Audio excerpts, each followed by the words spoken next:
Sounds perfect. Can't wait to cap off a very busy month by talking about the three most boring phones ever released.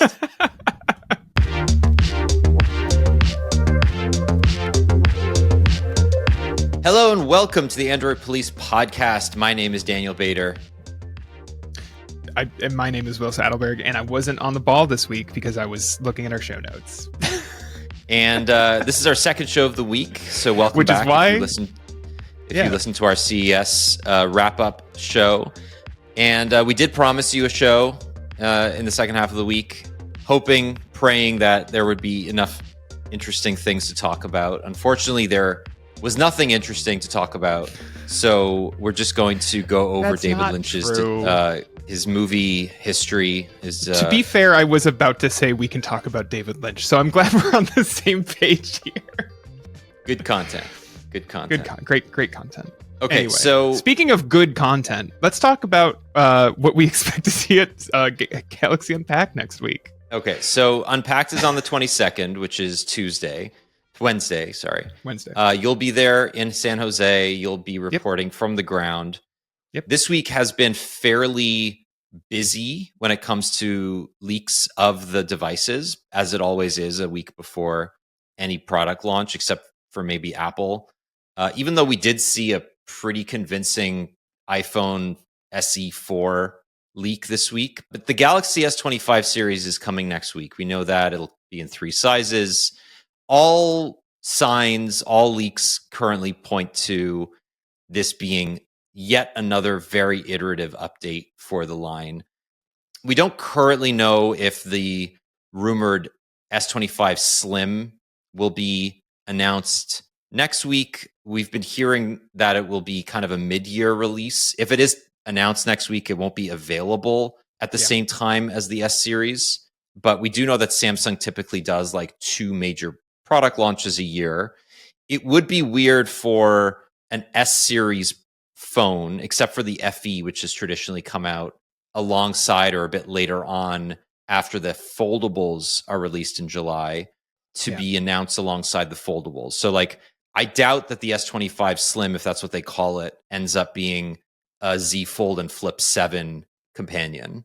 But we also are fairly confident through our own reporting and through the leaks that we've seen that this will not be a phone that accompanies the base 3 phones that are announced next week. Is that what you're hearing? Yes, and to be honest with you, the fact that we really only saw our first like concrete evidence of this phone this week with leaked renders from OnLeaks, along with some leaked specs. I wouldn't be surprised if they tease it on stage as a like coming soon, coming later this year kind of thing. But I don't think that, you know, when these phones are on store shelves in a couple weeks, like how usually happens after a Samsung event, I don't think that you will be able to get the slimmer S25 model right away, which I think to be okay. So we've like talked a little bit in previous months about like the S25 leaks, and like there isn't a whole lot more to say. Like I think we had the specs leak like late last week. They're exactly what you would expect, right? Like a Snapdragon 8 Elite, 12 gigabytes of RAM, et cetera, which makes the Slim obviously the more interesting model. But at the same time, is it? Like So let's break down what it is if you've not seen these leaks. From the front and the back, it looks identical to either the regular or the Plus model. I don't think we have a screen size leak yet. I would imagine that it's probably roughly the size of the Plus. Yeah, I would be very surprised if this is not like a big phone. Yeah, given that they needed to slim it down while still, you know, maintaining a fairly large battery and like 3 cameras and things like that. Yeah. From the side, it certainly looks slim, right? Like it's when you look at it from an angle, you can see that it looks but like, okay, here's the reason I'm struggling to find a way to describe this is because to me, it doesn't look that much noticeably slimmer in these renders. Like obviously, I think if you maybe held the two in your hand, we're hearing 6.4 millimeters, which is about a millimeter slimmer than like the S24 and S24 Plus. The Ultra was thicker last year, but that's like not that huge of a drop, right? So this is presumably set to rival the iPhone 17 Slim or Air, whatever you want to call it, the device that has been rumored for like 2 years now to be replacing the iPhone 15 and 16 Plus. Right? I got my name right, right? You got it. iPhone 16 Plus, perfect. That name structure that they have is terrible. But the rumor around, like, I'm going to call it the iPhone 17 Air. The rumor around the Air is that it would be like 5.5 millimeters, right? So that's an additional millimeter slimmer, roughly, which is, I've never held a 5.5 millimeter thick device. So, like, or like not a phone, at least, like probably an iPad or a tablet in general. But that's like noticeably slimmer than like the 8 millimeter iPhones that you can buy right now. The Samsung one is like, again, not that much thinner than the regular or plus sized S24 and presumably the S25 based on all of our leaks. I don't know why this isn't just like the phone, right? Like, I don't know why they didn't use this chassis for the at least the plus. Like, I don't understand why this is a fourth model from the leaks we've seen so far. Right. Yeah, I don't know if slim or thinner phones have come in and out of cultural importance forever, right? Like I think we saw a push to make phones slimmer in the late teens, early 2020s. And then companies realized that most people just care about battery life and made their phones thicker again. And people were okay with that. But with thickness comes weight normally. Yeah. And what I think a lot of companies figured was there are two ways to alleviate weight. One is to use different materials. So Apple switched from using stainless steel to titanium with its iPhone Pro lineup. So did Samsung when it moved its aluminum frame to a titanium frame, which didn't save as much weight, but a couple of grams for its heavier devices. But I also think that with changes to battery tech and silicon carbon improvements, you get the ability to have a thinner phone without really sacrificing battery density. And that's now why companies are taking advantage of those enhancements to make phones slimmer and will use that as a way to upsell you. So it's not necessarily that you only get a thinner phone, you get a lighter phone. And I think most people are more interested in weight than like the Z width or Z dimension of a phone, because that's not the thing that most people care about. You are describing me to a T. That is like, and that's why I think, if the iPhone 17 Air is going to succeed, it's not going to just be because it's like, oh, it's 5.5 millimeters thick. Like, I don't think most people will care about that. They will care that like the next sentence is, and it's a big screen, right? It's a 6.7-inch screen in your pocket that only weighs 140 grams or something insane like that, right? Like, that's when people will be like, oh wow, like that's like lighter than the regular iPhone 17, but bigger. Like, yeah, let me buy that. Which we haven't seen the weight for the Galaxy S25 Slim, so we don't know what that will be reduced to. But I would say that yes, that's like kind of the make or break here. But the fact that they're already starting out with a millimeter's worth of additional bulk compared to the rumors we've heard about the Air, and again, just rumors, but that number has been around for a bit. I don't know. Like it feels a little bit like what we talk about a lot on the show, which is that Samsung is kind of back to just being like, what is Apple doing? Let's follow their lead, which is frustrating when you are talking about the company that most people associate directly with Android. Yeah, and we've spent the last year talking about that.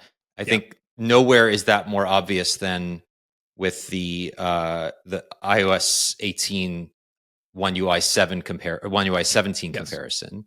So One UI 7, sorry. By One UI 17, it'll basically just be the same operating system. We're not getting to One UI 17. They'll reboot their launcher again. That's by true. 2 UI. So I'll before we move on to software, though, I just want to talk about like if this Slim is more of an S25 Plus lookalike, just thinner. Yeah, we do have to acknowledge that like the S24 Plus is 196 grams, 77.7 millimeters. It is not by any means a heavy or thick product. No. And the leaked specs that I've seen for the S25 Plus put the phone thinner and lighter than the S24 Plus. So whether we're, the rumored 6.2 millimeter thickness, that's a full millimeter thinner than the S24 Plus, more than that. And like, if it's 160 grams or 170 grams, like, it's not nothing. But I think it's important to separate what the purpose of this product is with what Apple's purpose for making an iPhone 17 Air is, because Apple does things not just to create a piece of technology, it does it to have a cultural impact, and it knows that it will have a cultural impact, right? Yeah. It is probably going to replace the iPhone Plus with this newer model, and as a result, have something meaningful to show off in ads or whatever, around Q4. And it will talk about like going back to basics, and it'll have only one camera, and it will, if the rumors are true, be 5 and 5.5 millimeters, right? Like that's extremely thin. It'll be very light. It'll be something that you can talk about on billboards, right? Lighter than air. The way they did with the MacBook Air, right? Like, and in fact, they should pull it out of a Manila envelope. If they're a very small Manila they're being envelope. smart. Except they don't do fun things on stage anymore. They do infomercials. They do infomercials. So, but I'm thinking, what possible cultural impact could a phone that essentially looks identical to the other phone that was announced 3 months ago, just thinner and lighter, and may cost more while also sacrificing in other areas like battery size and camera quality? I genuinely don't understand, even if this gets out ahead of the iPhone 17 Air months in advance, like, what possible cultural impact could this have, really? I'm just very curious about what Samsung's goal is here, beyond let's just do what Apple does and hope that we do it sooner. At the risk of sounding overly negative, which we have been accused of on this show, when was the last time Samsung had cultural impact with its devices?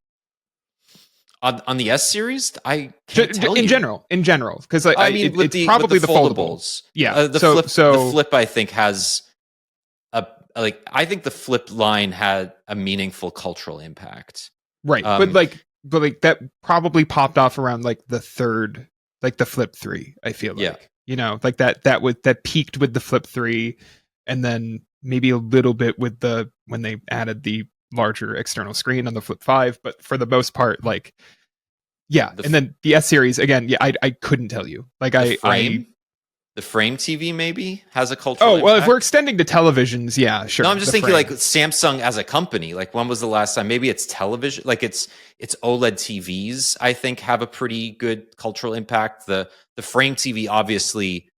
If you think about like, I think the a Samsung product, answer. Yeah, the unreleased cow-shaped speaker, the Galaxy Home, that never got. That's released. Coming any day now. It might be on stage next week. Who knows? It's gotta be. No, and I'm not trying to. I mean, maybe I'm trying to dunk on Samsung, but I'm trying to be like, we just got done talking about the OnePlus 13, a phone both of us like. And I'm not saying that the OnePlus 13 is going to have cultural impact. It won't. It's just a good Android phone that will probably not escape its enthusiast corners because it's not in carrier stores. But the Pixel, I feel like, has had a certain level of cultural impact. People know, even if they're not going to move to it, like, people know what the Pixel is. Like, they've seen those ads. They know Google makes a phone called the Pixel in a way that I think people probably, even if they're in the Samsung ecosystem, probably walk into their carrier store when they decide it's time to buy a new phone and just say, like, what is the newest Samsung? Like, and leave it at that. They don't even say a model. They probably just look at either the Ultra and they say, I want the big one, or they say, I want the slightly less big one that is cheaper, and they're referring to the Plus. Yeah. And I don't know. Like, I think it is going to continue to be an ever-growing problem for Samsung as they look to get people to upgrade their devices, and the only way they're going to try to market these, if we're being honest, is through Galaxy AI, which we are a year into, and I think is like a failure to catch on in any meaningful way. I've never seen anyone use Galaxy AI in the real world. I've never seen anyone talk about Galaxy AI in the real world outside of like our circles where people mention, oh yeah, that exists. Like I've never I don't even see like other reporters use Galaxy AI as a tool. And I have a feeling that that is essentially what they're going to be focusing on at Unpacked next week. And they're going to say these 3 or maybe 4 devices, if they tease the Slim, these devices are custom built for the Galaxy AI era. And then we will all sit there for an hour and we will think about how none of this will ever catch on in any meaningful way.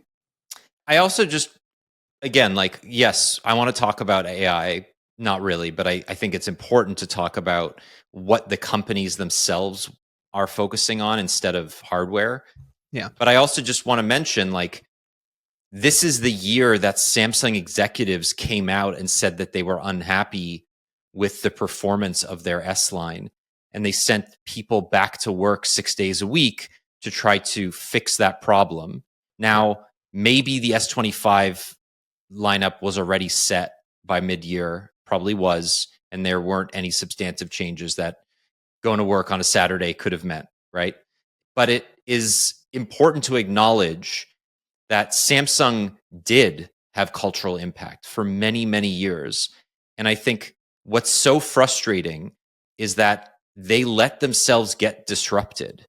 Yeah. This was their game to lose, and they've lost it, right? Yeah. This is not this is not even a question of like Samsung has still maintained a dominance in smartphone sales and nobody else is doing the work to catch up. If you take the US and maybe Canada out of it, where there are no meaningful competitors in the Android space except for Google and maybe OnePlus and Motorola. If you go to Europe and you especially go to Asia and China, Samsung has lost.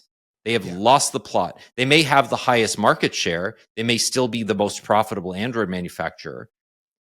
And if that's the only thing that matters, then sure. But they are losing market share. And the latest numbers from IDC and Counterpoint back that up, that Xiaomi had the biggest gain in market share, not just in China in the last quarter of 2024, but across all of Asia and parts of Europe, because the companies that are making the best phones are coming out of China, right? And I've seen this time and time again.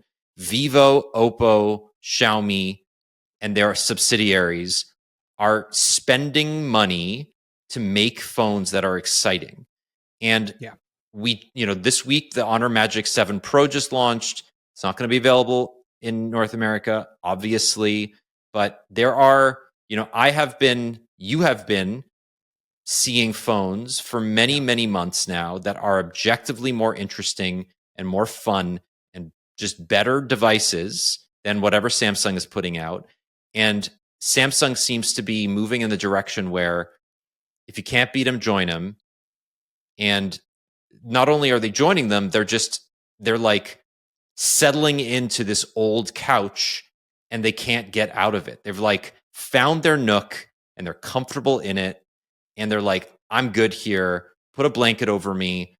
I'm going to watch trashy reality TV for the next 10 hours because, like, what else is there to do? It just feels like a rut that Samsung itself cannot get out of.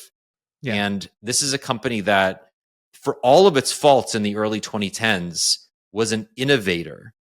And I don't know. Yeah. I mean, okay, fair. They weren't always innovators. They copied Apple. No, but like they disrupted themselves over and over again, at least. They hustled. Yes. Also, it's really easy to be like, oh, Samsung spent the mid to late 2000s, they were making BlackBerry knockoffs. And then they spent the first few years of making Android phones, like making like iPhone knockoffs. You can certainly argue that, like, especially the first, like the original Galaxy S models, the Galaxy S2 models, the build of Android on, was it called TouchWiz at that point yet? I don't Yes. remember when. Okay, cool. So like those builds of TouchWiz, etc.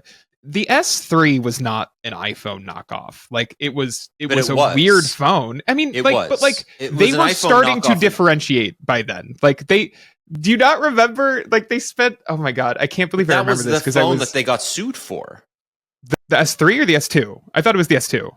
No, it was the S3. That was the one that was like it's inspired by nature. Look at this. It's Yeah. a pebble and it's got all water. It's got water sounds every time you touch the screen. And are you sure it wasn't the S2? Maybe I'm wrong here. I I am mean, trying to remember stuff from when I was significantly younger, but oh, you're right. It was the Galaxy S and S2. So the S2, yeah. they won the lawsuit in 2013, but the lawsuit was issued in 2011, and the devices in question were the i9000, which was the S1.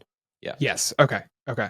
So it was the S1. The S2 was demonstrably different so that they could get around the lawsuit. By the time the S3 rolled around, they had made like meaningful changes to both hardware and software. But the ban took place in 2013 when the S3 was hitting the Okay. market. Right, because the the S3 was not a very good looking phone, was it? What a weird what a, What a weird time. my point is that they did try, and you know, from there, like the S4 is kind of just a you know, remixed, slightly better looking S3.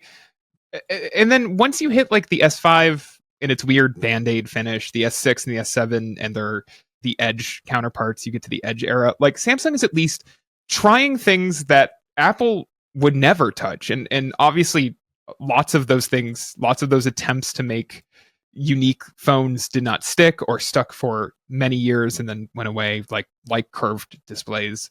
But at least they were trying things, and that kind of built up into it peaked with the foldables, right? Like that peaked with the foldables. It's like, wow, like this is a product category that Apple probably won't touch with a 10-foot pole. If they do, it will be in many, many years, right? We have started hearing about foldable iPhones or foldable iPads over the last year or two, but even then, it sounds like they are not close to market, and who knows if they will hit market.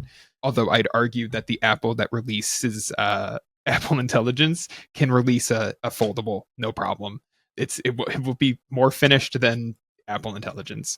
Coming out of the pandemic, basically, it's just been like, let's just like very slowly iterate on whatever we released last year and see what Apple's doing and kind of follow their lead. Oh, titanium, great. Let's put that in the marketing, right? And then raise the prices, right? Because like there's rumors that we're getting another price hike this year, and I fully don't know what that's coming from, aside from the fact that the Snapdragon 8 Elite is a more expensive chip. But if in 2 weeks people are shopping for a phone and you see a good deal on last year's S24 Plus as they're trying to like sell the last few models, like I can't imagine, based on what we know about these three phones ahead of next week's launch, I can't imagine telling anyone to buy an S25, a more expensive S25 model over an S24 model that they could pick up on sale. Like, and Yeah.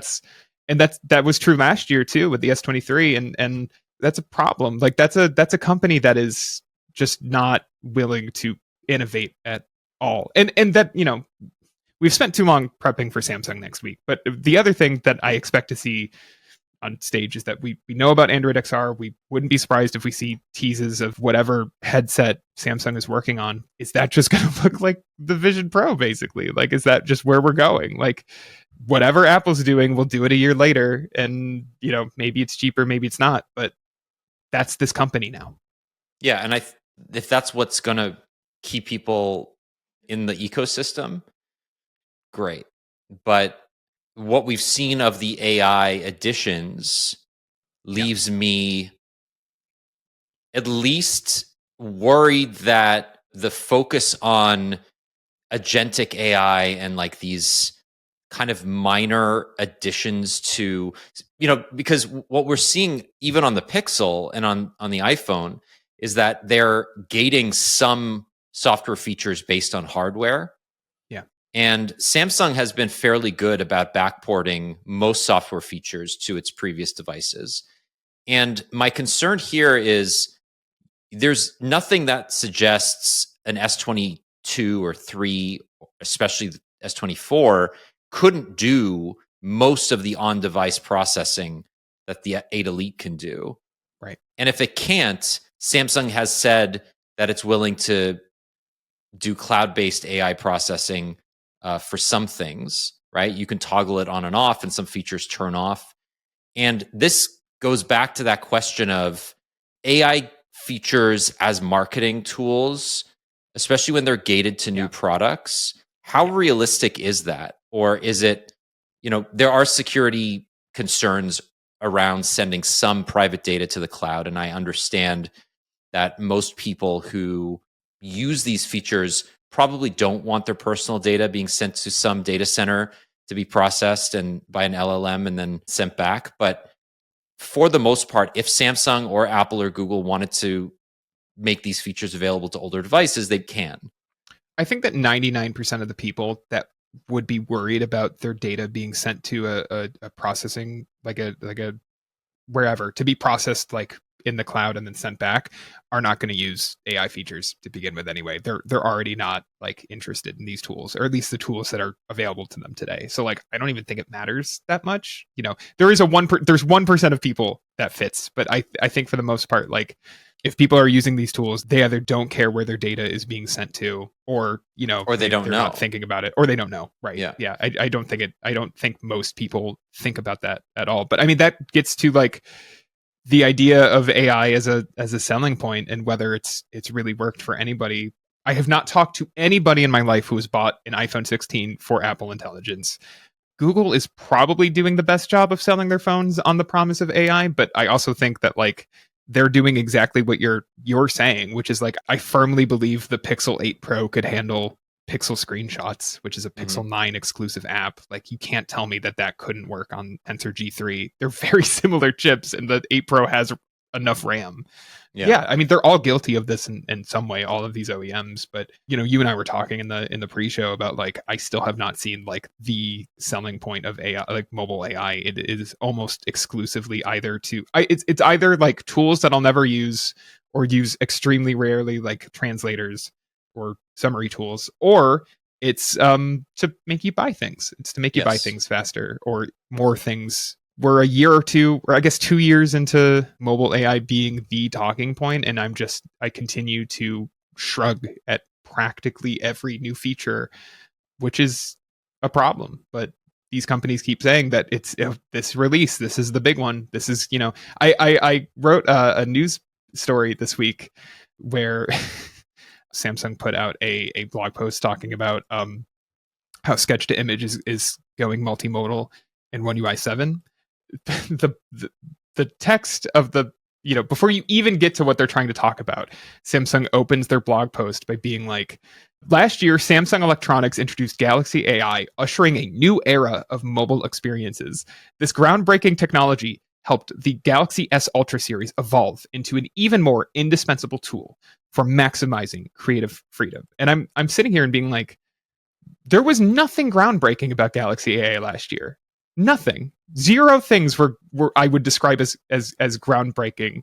Somewhere else in this article, they called their tools indispensable.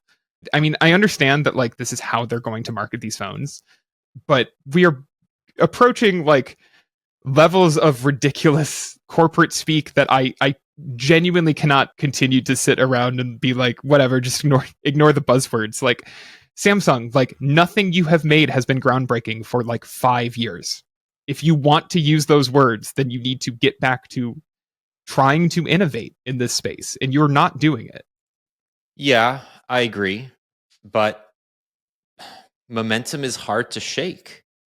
I fully, not defending 100%. it, but I agree. Like this is where every company is pointing, and it's sort of that meta problem of like you don't own the ecosystem, so what other choices do you have, right? Yeah. Samsung has to rely on the ecosystem owners to some extent, so it's gotten into bed with Google and has to rely on Google's backend, its OS, to make its operating system interesting.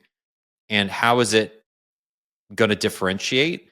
So it's going to take the best features that Google offers as part of Android and Gemini and then make the front end look like iOS. And that's the compromise that Samsung has reached, as has every other company, right? Oppo has done the same thing to ColorOS. Xiaomi has done the same thing to HyperOS. I just got a pair of earbuds in for review yesterday. I can't say which one yet because they're under embargo, but I can tell you categorically they look like AirPods. Every single company. Damn, we're getting new Galaxy Buds this year? Well, that's what I'm saying. I'm like joking. Every company that has sent me a pair of earbuds to review over the last 9 months has looked like a pair of AirPods. Yeah. Most companies have given up trying. They've just like, yep, AirPods are where it's at. Doesn't matter if it's Samsung or OnePlus. The only ones that are not doing it is Google, right? The Pixels do not look like iPhones, for better or worse. I mean, there are other, like Sony and Bose, I guess. But no, I'm just talking about like the product, the manufacturers. But yes, I agree with that. Phones, earbuds, watches. Sure. Oh yeah, Google does not make products that look like Apple products. No, they have their own, and they have a comforting. Yeah, it is, and it's a consistent design. Look, like the Pixel 9 does not look identical to the Pixel 6, but I appreciate that it is both an evolution of that design without leaving behind how the Tensor era started, and I'm hoping that continues for the 10 and onward. Obviously, we've seen Pixel 9a leaks that look like pretty different from the rest of the lineup, but so like who knows? But like I appreciate that Google is out here being like, look, we have like a design philosophy that we are trying to approach here that is unique to us, and that is, yeah, as you said, not true for a lot of companies working in the Android space right now. Yeah. We have talked about this for too long. Let's close the show. Let's do one other topic, and it's the only topic. Go ahead. Just while we've been recording, the Supreme Court upheld the TikTok ban. So that's enough. Like we did. Oh, you're right. We do need to do two topics. We need to do TikTok and then the other topic. Let's briefly talk TikTok. Okay, so like this will be fluid by the time you hear this, and like 9 other things will have happened.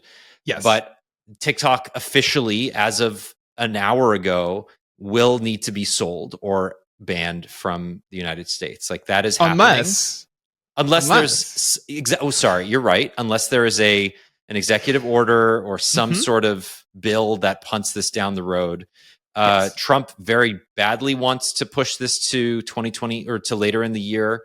There are people in Congress that also want to give the company a bit of a reprieve. So who knows? This is the most. If you ever want to like lose faith in the idea of like institutions or how laws work, like this is the most Calvin Ball bullshit.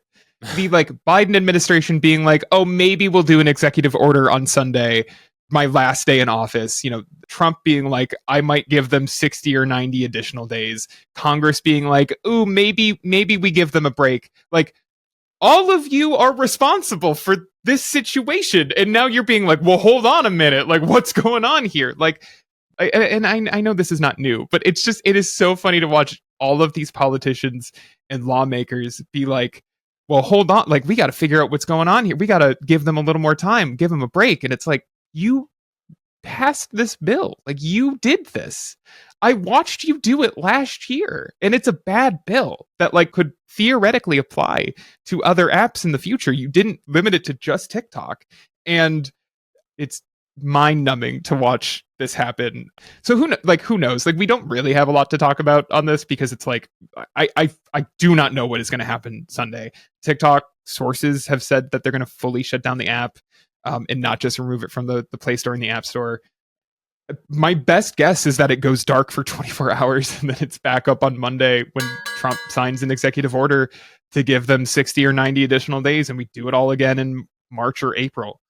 Yeah. That's my guess, it's just so stupid. Like, is this app a danger to Americans or you know, people globally abroad or not? Is China tracking all of your data throughout TikTok and it can't be on any phone, or isn't it? Like, they have never explained why or how it's a danger in detail. And they passed this bill and then immediately started trying to get out of it. It's embarrassing and it's comical.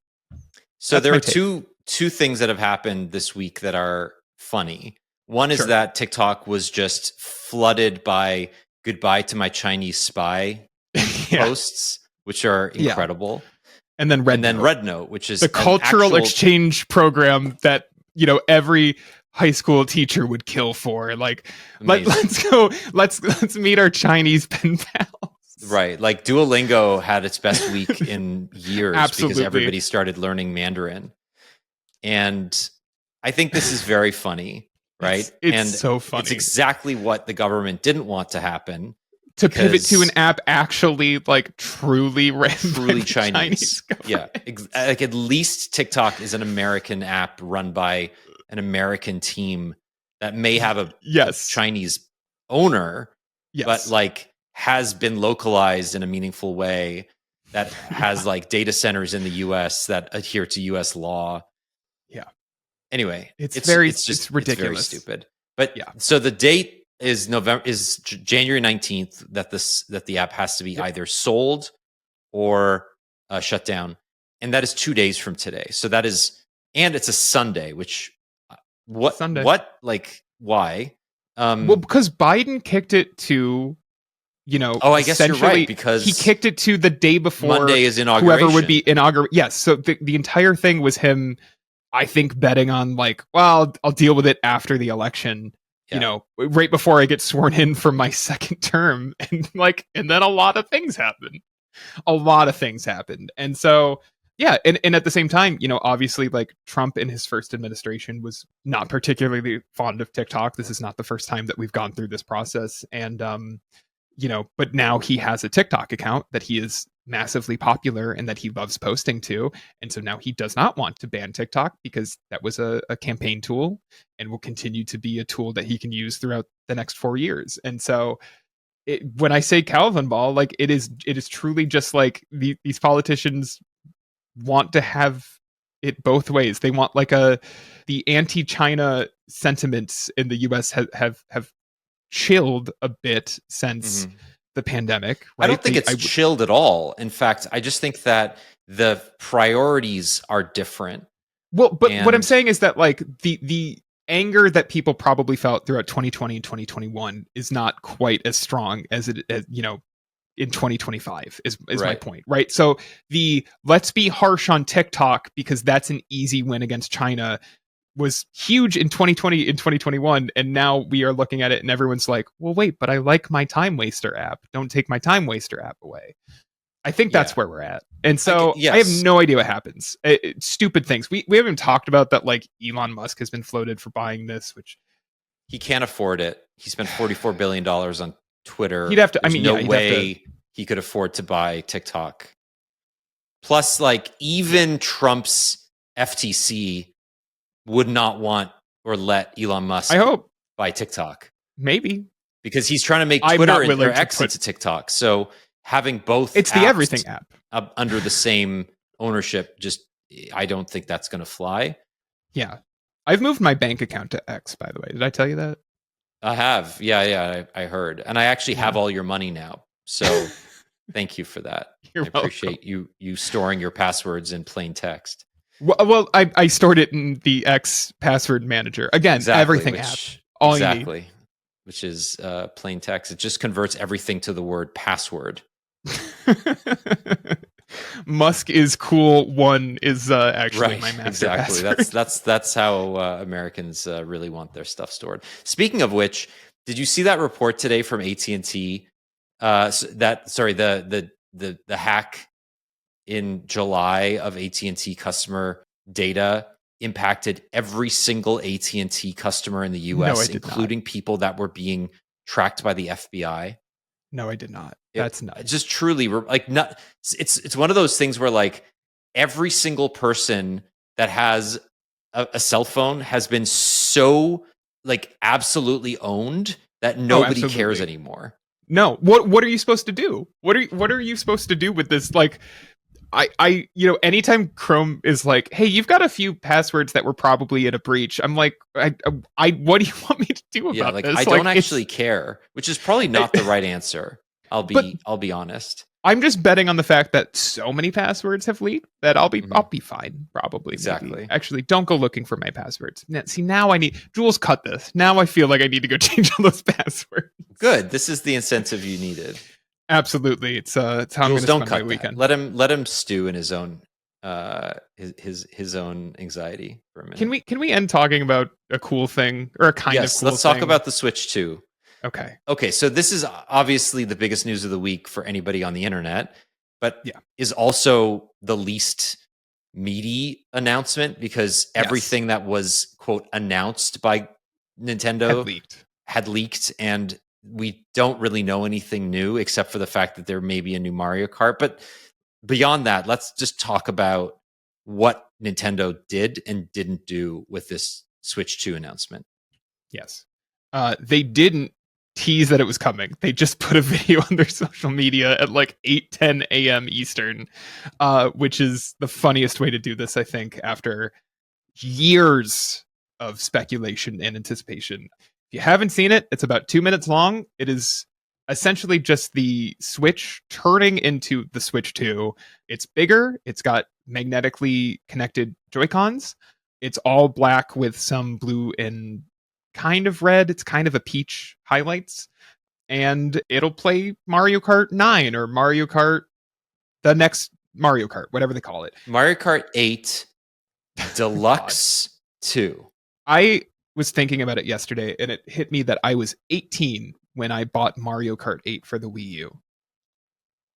I had not even turned 19 yet. So that is how old that I was also listening to the podcast Remap Radio, which is a gaming podcast I quite like, and they had put out a bonus episode about the Switch announcement, and one of the hosts, Patrick Klepek, had put in like a recording of his children who are I think 7 and 4 maybe watching like reacting to the Switch 2 because they like their Switches.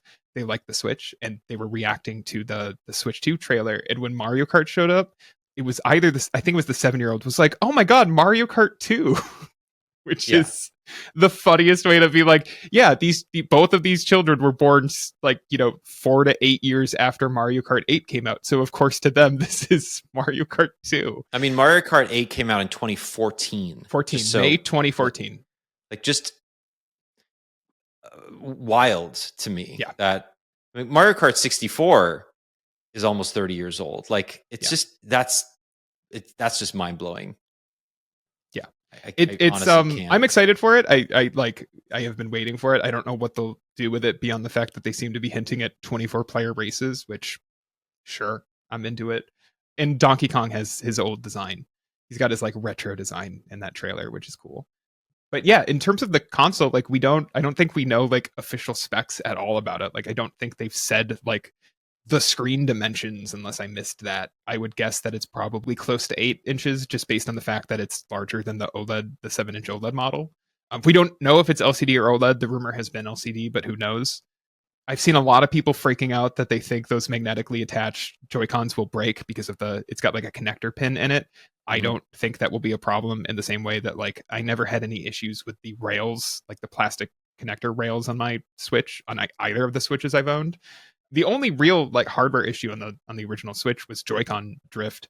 And hopefully, which is like a problem that affects other controllers. It's not exclusive to Nintendo, but I'm hoping if they switch to Hall sensors, that won't be an issue anymore. So, look, I'm excited for it. I wish we didn't have to wait till April to learn anything else about it. I wish that it probably wasn't coming out in June, which seems to be, if you look at their like they're doing a global tour of where you can go try out the Switch 2 in various cities across the world. It wraps up in June, so that seems to point towards a June launch. Yeah, look, I it's hard, it's weird to like not talk about a lot of concrete details on it, considering how long we've been waiting for it. But I'm very excited. It's a day one buy for me as long as I can get a pre-order in. I don't know if you're in the same boat. Yeah, I would say it might be a day one buy for me. I'm only who am I kidding? I'm gonna order one and then maybe cancel it once I get regrets. I've done the same thing for basically every console that's ever been released. Pre-order and then cancel. No, I've either ordered it. I've ordered every console. Oh, sure. I've Okay. canceled some of them. Yes, I definitely pre-ordered I got a PS5 pre-order through at launch, like in 2020 or whatever when they went up, and then like 10 hours later, I was like, I don't need this, and canceled it, and then bought one like 10 months later or something when I found it at Best Buy.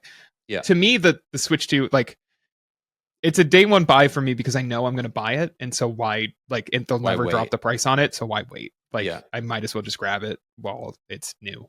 In the same way that I would love to wait for, like, if they do a more premium model, if they make one that has like a nice OLED screen or whatever they do with it, I'll probably buy that too because I'm a sucker. But yeah, I'm excited. I'm glad it's happening. I'm glad it's like finally official and we can stop having, every direct talk about, or like have people just asking where the Switch 2 is in between asking where Silksong is.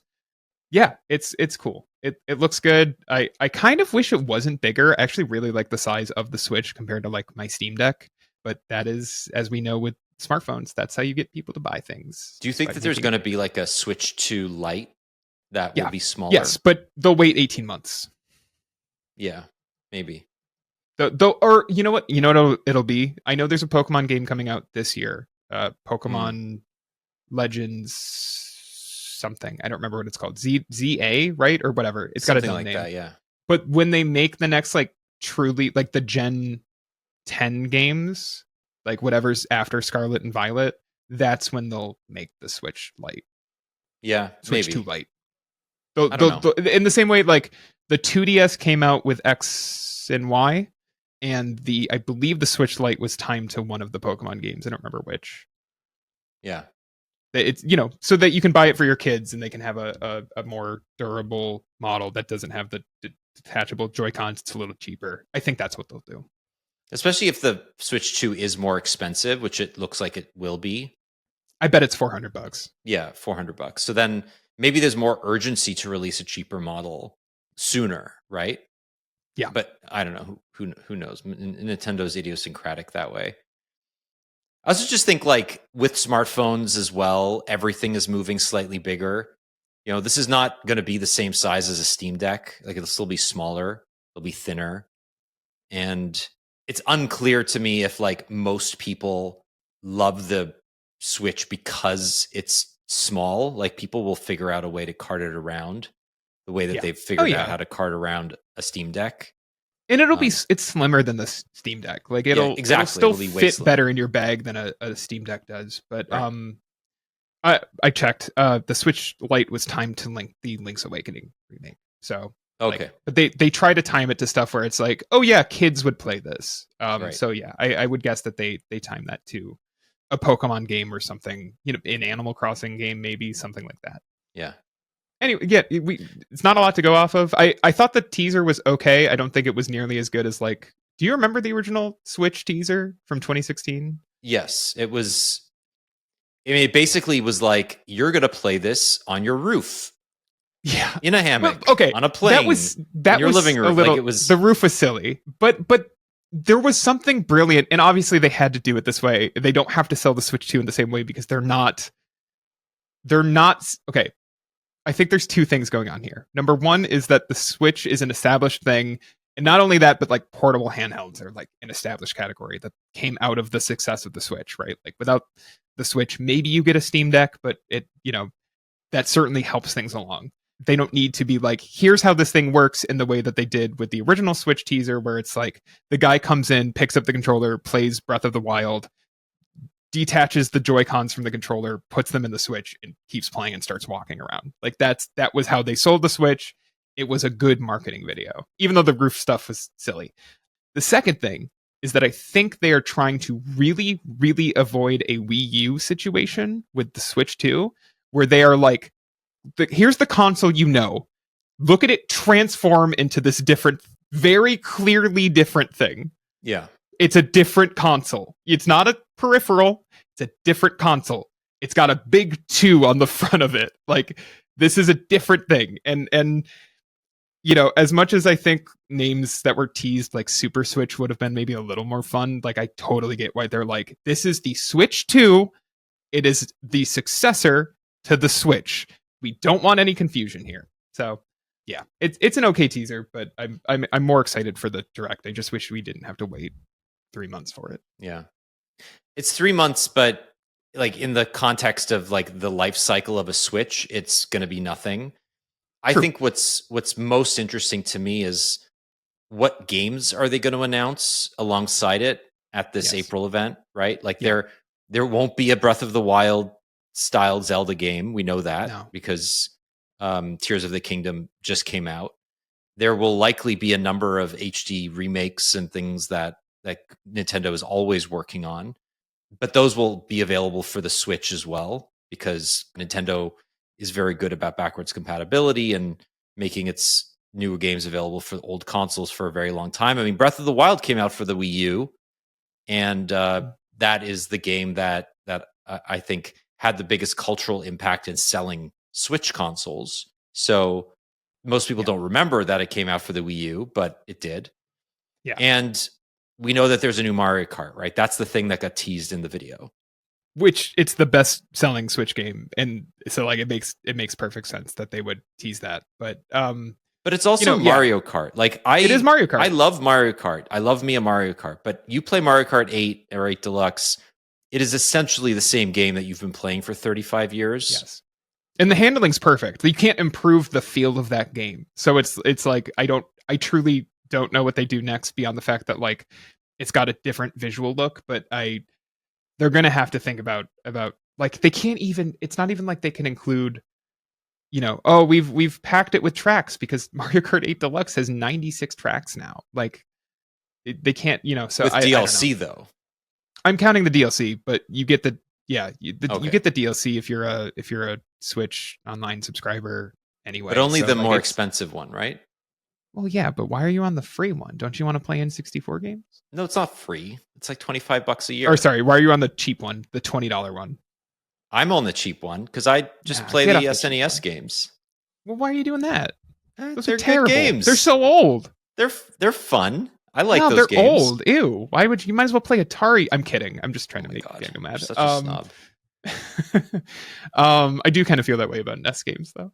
Anyway, if not at launch, I think by the holiday season there's a new Mario. I think that's what it is. Like that studio has not made anything since Bowser's Fury, which was small and was several years ago now.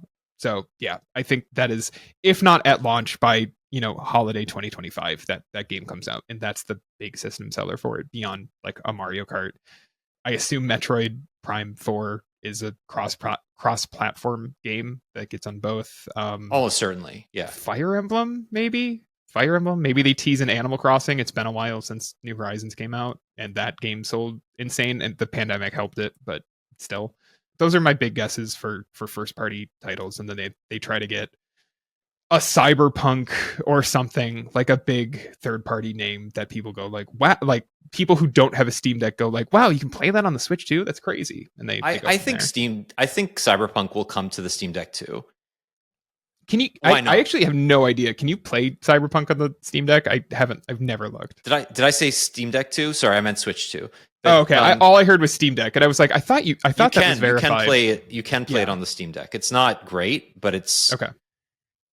it's fine. In fact, at CES, I got a demo of GeForce Now for the Steam Deck, which is coming Yes. as a native app, and Nvidia showed off Cyberpunk playing natively on the Steam Deck, Yeah. and compared it to the streaming version on the Steam Deck, where you can get like 4K 60 Yeah. through streaming, and it's like, they're touting it as the latency impact is so minimal that you won't even notice.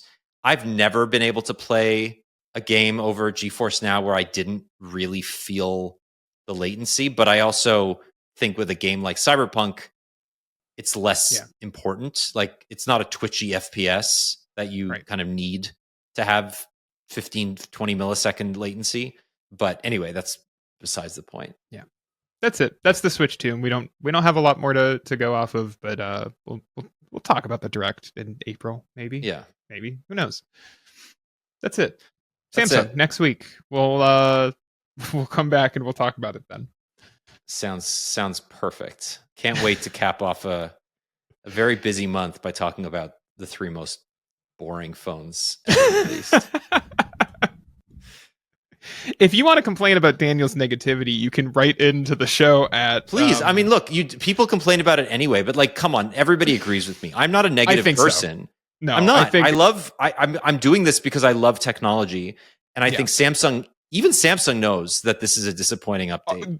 You mentioned the 6-day-a-week thing. Like that memo was like, we have lost track of like our innovation at our soul. Like, yeah, I fully agree with you that like this company knows it's lost. It's just a matter of can it even find itself. Correct. So. Okay, that's it. That's the show. We will be back next week. You'll send us a telegram from San Jose and let us know how you fared on the West Coast. Yeah, absolutely. And we'll figure out a time to record. But until then, sleep a lot this weekend because you're probably not going to sleep much next week. And yeah, probably. Yeah. And for everybody listening, thank you for joining us for 2 shows this week. We love you. Send in your feedback, podcast@androidpolice.com.